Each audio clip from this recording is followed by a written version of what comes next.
como que eu iniciei a minha jornada de autoconhecimento?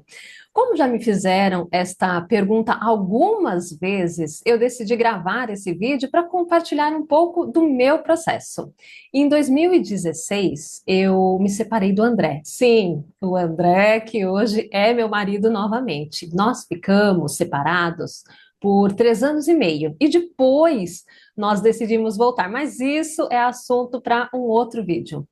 Bom, a separação aconteceu em 2016, mas foi em 2013 que a ideia de separação passou pela minha cabeça pela primeira vez. E foi aí que eu comecei a estudar sobre relacionamentos, porque eu estava muito confusa e buscando entender como saber se o meu relacionamento realmente havia chegado ao final. Caso sim, se era possível reverter. Como que eu poderia identificar o que eu estava sentindo de verdade? Como lidar com um possível término? Como que eu poderia ter certeza de que eu não estava agindo por impulso? Como lidar com medo de me arrepender? E principalmente, como dar uma notícia como esta para os meus filhos e para minha família? E mesmo depois de amadurecer essa ideia por 3 anos, a separação foi muito difícil. Encerrar uma relação de mais de 20 anos com 2 filhos não é uma tarefa fácil. E após a separação, adivinha o que aconteceu? Surgiram novos conflitos. Medo de ter tomado a decisão errada, medo de não dar conta da minha vida sozinha, medo de me arrepender, de ser punida por Deus, dos meus filhos ficarem revoltados, de não ter mais uma pessoa ao meu lado para me apoiar. E também eu tinha medo do André seguir em frente com outra pessoa e eu acabar sofrendo.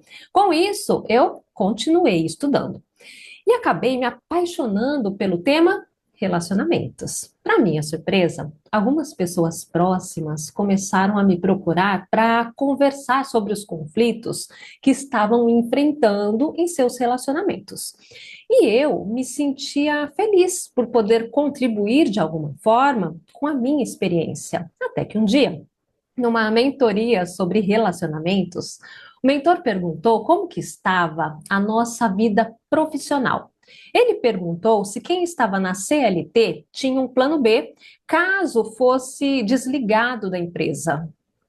Eu era CLT, eu não tinha um plano B e estava beirando os 40 anos. E aquilo me deu um certo desespero.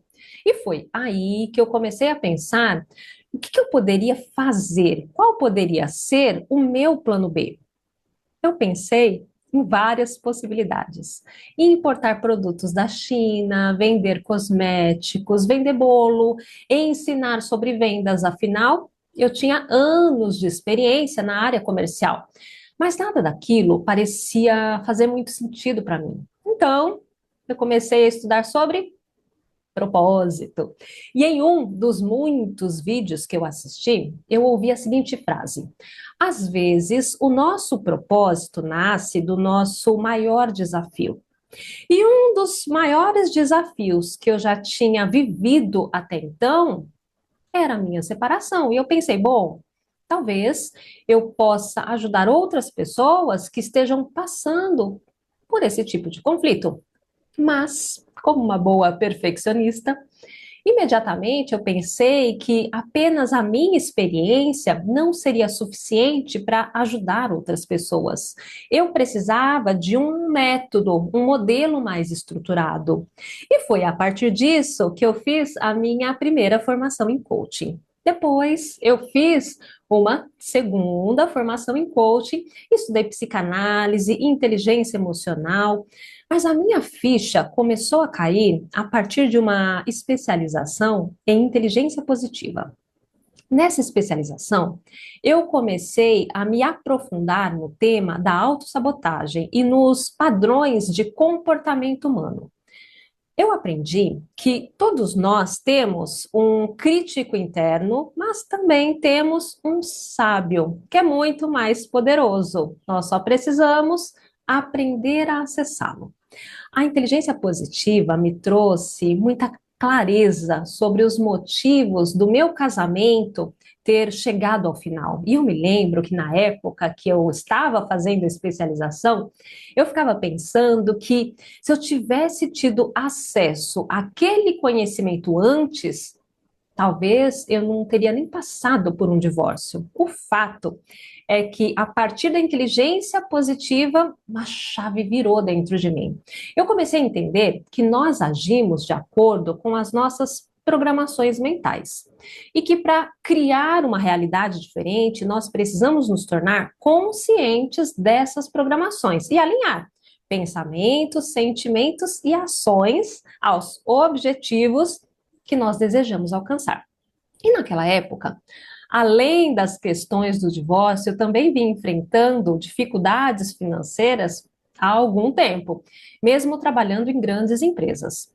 E essa dificuldade foi mais um motivo para que eu me aprofundasse nesse caminho, porque eu queria entender como acessar o meu sábio interior, como sair do modo automático e como começar a criar a minha realidade de forma consciente. Para isso, a inteligência positiva incentivava muito a prática da atenção plena e de estarmos presentes ou prestando atenção aos nossos pensamentos e sentimentos. E no início, eu era muito resistente, porque eu não entendia como que essas práticas podiam de fato transformar a minha realidade. Então, eu continuei estudando. E o meu próximo passo foi buscar entender essa relação entre presença, atenção plena e criação da realidade. E foi através dessa busca que eu comecei a entender que nós temos um ego, uma personalidade criada a partir dos nossos conhecimentos, crenças, experiências passadas, porém, nós somos a consciência capaz de observar este ego. E é por isso que prestar atenção aos nossos pensamentos é tão importante. Antigamente, eu acreditava que autoconhecimento significava saber coisas sobre mim, meus gostos, minhas preferências, meus valores, minhas crenças, meus limites. Hoje, após todos esses anos de busca, eu entendi que autoconhecimento é muito mais do que isso. Significa olhar para dentro e saber quem realmente somos. Em outras palavras, significa saber que nós não somos o nosso corpo físico, não somos a nossa mente, não somos os nossos pensamentos, o nosso estado civil, a nossa classe social, a nossa profissão, a nossa religião, a nossa nacionalidade. Tudo isso faz parte da nossa condição de vida, mas não define a nossa verdadeira essência. Quem somos não pode ser definido através de algo limitado, nem compreendido através da mente.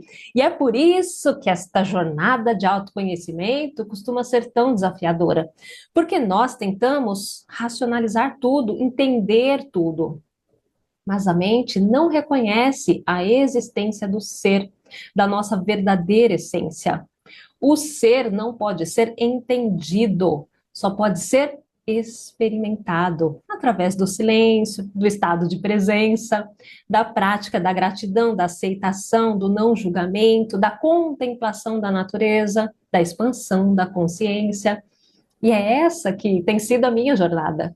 E talvez você esteja se perguntando se essa busca trouxe alguma mudança prática para a minha condição de vida. E sim, o autoconhecimento me permitiu reconstruir o meu casamento, a minha família, me tirou dos padrões repetitivos, me trouxe propósito, leveza, bem-estar e fez com que o meu plano B se tornasse o meu plano A. O autoconhecimento me deu coragem para sair da CLT e viver de algo que faz sentido para mim, ajudar outras pessoas a conquistarem seus objetivos por meio do autoconhecimento e do despertar da consciência. Se esse vídeo te inspirou de alguma forma, não se esqueça de curtir, compartilhar e se inscrever no canal para receber os próximos conteúdos. Um beijo e até o próximo vídeo.